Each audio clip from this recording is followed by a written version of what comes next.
नमस्कार, स्वागत है आपका खबर भारत में। आपके साथ मैं हूं संयम जैन और इस वक्त की बड़ी खबर के साथ शुरुआत करेंगे।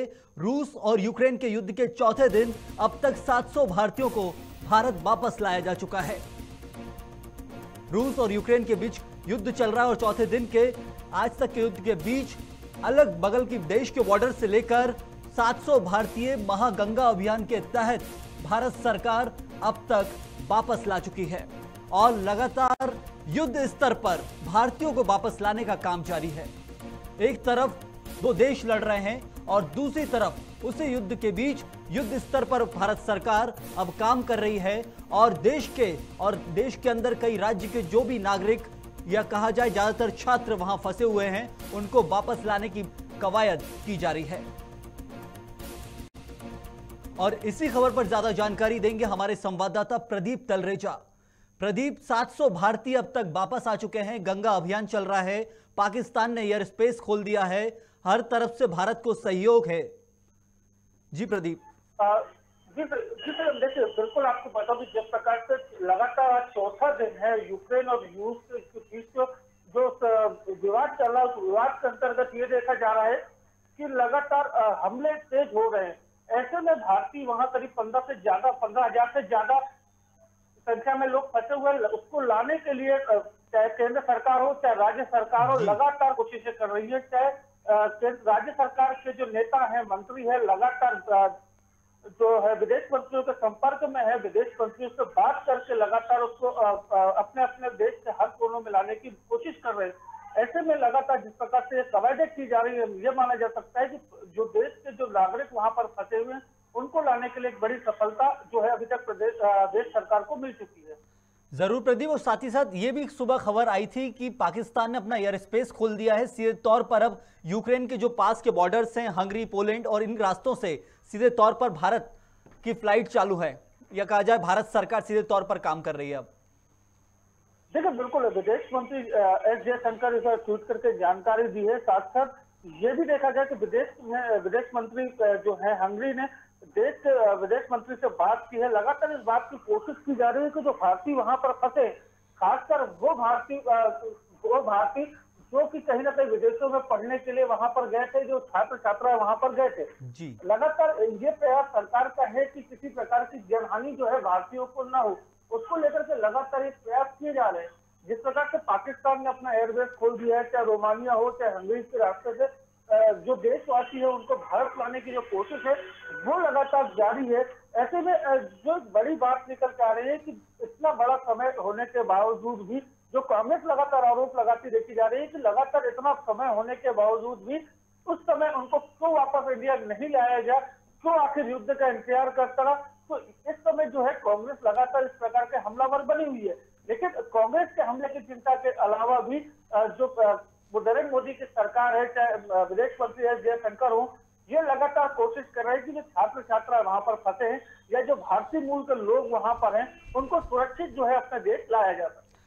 प्रदीप, साथ ही साथ पहले दिन जब युद्ध की शुरुआत हुई थी और भारतीयों को लाने के बारे में विचार किया जा रहा था, उस समय जो वीडियोस छात्र छात्राओं के आ रहे थे उसमें एक कहा जा रहा था कि फ्लाइट के जो फेयर्स हैं, यह कहा जाए कि सरकार उस समय हैंडल नहीं कर रही थी। 60-60 हजार से लेकर लाखों रुपए तक के फेयर्स बच्चों से लिए जा रहे थे और उस समय वैसे ही वो तकलीफ में थे।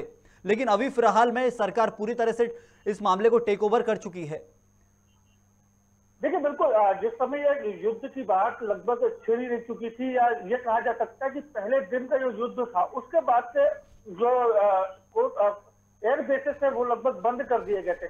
ऐसे में लगभग ये देखा जा रहा था कि मनमाने दाम के हिसाब से एयर टिकट लोगों को अवेलेबल हो पा रही थी। जो लोग, क्योंकि हालांकि जो बच्चे विदेश में पढ़ रहे तो उनके परिवारजन वैसे भी सामर्थ्य लायक होते, ऐसे में उस समय जो लोगों को उचित लगा वो उन्होंने किया। लेकिन अब जिस प्रकार से जो सरकार है लगातार इस बात की कोशिश कर रही है कि किसी भी तरीके से जनहानि लोगों को ना हो, साथ साथ ये भी देखा जाए कि लगातार जो लोग वहां पर फंसे हुए हैं वो वापस उनको सुरक्षित लाया जाए। सरकार लगातार एयर इंडिया की फ्लाइट से जो है उनको लाने का काम कर रही है। अभी तक ये देखा जा रहा है कि जिस प्रकार से जो काम हो रहे हैं वो भी जरूरी है। लेकिन एक सबसे बड़ी चीज आपको बता दूं कि जो विद्यार्थी जो वहां पर फंसे हुए हैं, युद्ध के बाढ़ में फंसे हुए हैं, पोलैंड ने बिना वीजा के ही अपने बॉर्डर पर भारतीय छात्र छात्राओं के लिए वो जो बॉर्डर है वो खोल दिए हैं ताकि वो सुरक्षित अपने देश तक जा सके। लगातार ये एक बड़ी जो अपडेट जो निकल के सामने आ रही है कि पोलैंड ने बिना वीजा के ही अपने बॉर्डर भारतीय विद्यार्थियों के लिए खोल दिए ताकि यूक्रेन और रूस के संकट से वो अपने घर तक सही सलामत जा सके। तो ये एक बड़ी जो है अपडेट इसमें निकल के आया है। जरूर प्रदीप, आपकी जो जानकारी आप दे रहे हैं एक बड़ी खबर है, क्योंकि कई बार हमारे साथ वो दर्शक भी जुड़ रहा है और उनके माता पिता भी जुड़ रहे हैं जिनके बच्चे वहां पर सीधे तौर पर यूक्रेन में फंसे हुए हैं। उनके लिए एक बहुत जनहानि कहा जाए कि उससे उभरने वाली खबर है, क्योंकि उन लोगों के लिए सावधानी पूर्वक अब उनके बच्चे पास की बॉर्डर्स तक पहुंच सकते हैं, क्योंकि ये सरकार भी कह रही है कि यदि वो बॉर्डर तक पहुंचते हैं तो उनकी आसपास के पड़ोसी देशों से सीधे तौर पर सरकार संपर्क में है और यहां तक पहुंचाया जाएगा। लेकिन आखिरी एक बड़ा सवाल यह भी उठता है कि 15 से 17 हजार नागरिकों भारतीय नागरिक वहां पर मौजूद हैं, जिसमें छात्रों की संख्या ज्यादा है, लेकिन अभी 700 तक ये आंकड़ा पहुंचा है। 700 ही छात्र अभी तक वहां से लौट कर आ पाए हैं। अभी कुछ गंगा अभियान लंबा चलने वाला है प्रदीप। देखिए संजय, बिल्कुल जिस प्रकार से 700 ही बच्चों को अभी तक वहां से निकाला जा चुका है, क्योंकि एयरबेस बंद होने के चलते वहां पर ये एयर की सुविधा नहीं दी जा पा रही थी।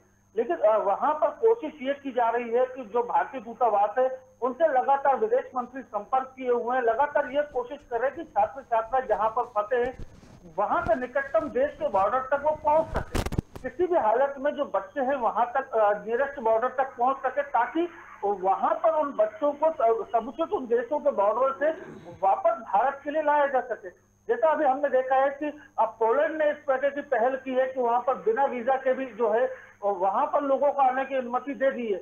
लेकिन जिस प्रकार से लगातार ये अपडेट आ रहे हैं, कहीं ना कहीं ये उन लोगों के लिए भी बहुत खुशी का पल कहा जा सकता है जो माता पिता अपने बच्चों के लिए परेशान जरूर हो रहे हैं।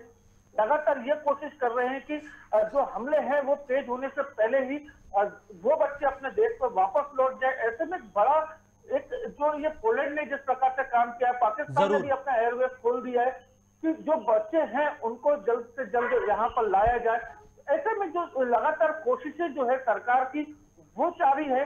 सरकार भी ये कोशिश करे कि ज्यादा से ज्यादा बच्चों को एयर इंडिया के फ्लाइट के माध्यम से, चाहे रोमानिया हो, चाहे दूसरे अन्य जो राज्य है देश है वहां पर उनको लाया जाए, चाहे हंगरी का रास्ता हो, वहां से बच्चों को भारत लाने की जिस प्रकार से कोशिश सरकार की है वो कहीं ना कहीं विदेश नीति भी इसमें सफल मानी जा रही है। लगातार बच्चे भी इसमें सकुशल लौट रहे हैं और लगातार देश के प्रधानमंत्री नरेंद्र मोदी का धन्यवाद भी ज्ञापित करें। जैसा भी कल हमने भी देखा है, कल विदेशों में कई बच्चे लौट के आए, उन्होंने धन्यवाद दिया है प्रधानमंत्री नरेंद्र मोदी का। बिल्कुल प्रदीप, एक महत्वपूर्ण जानकारी आप दर्शकों तक पहुंचा रहे हैं। साथ ही साथ ये भी है कि विदेश मंत्री ने हंगरी के विदेश मंत्री से बात की है और जल्द से जल्द इस सुचारू व्यवस्था को सुचारू रूप से ज्यादा से ज्यादा भारतीयों को यहां वापस लौटाया जाए, उसकी खबर भी लगातार हम दर्शकों तक पहुंचाएंगे। बहुत शुक्रिया आपका प्रदीप तलरेजा, हमारे संवाददाता सीधे तौर पर जानकारी दे रहे थे कि कैसे भारत सरकार अब तक 700 भारतीयों को हंगरी से या कहा जाए आसपास के पड़ोसी देशों से जो यूक्रेन से लगे हुए हैं वहां से अब तक भारत ला चुकी है और 15 से 17 हजार जो भारतीय वहां फंसे हुए हैं उनको लाना भी बाकी है। लेकिन पड़ोसी देशों का सहयोग भारत को मिल रहा है, जिसके बाद ये शायद अब अंदाजा लगाया जा सकता है। और जो बच्चे वहां फंसे हुए हैं उनके माता पिता के लिए एक बड़ी राहत वाली खबर है कि वो सरकार और खुद, जैसा कि माता पिता उनके संपर्क में हो तो उनसे बोल सकते हैं कि वो सीधे तौर पर उनके बच्चे पास की बॉर्डर तक पहुंचे, जिससे वो जल्द से जल्द भारत वापस लौट पाए। इस खबर में फिलहाल के लिए इतना ही। बहुत शुक्रिया, नमस्कार।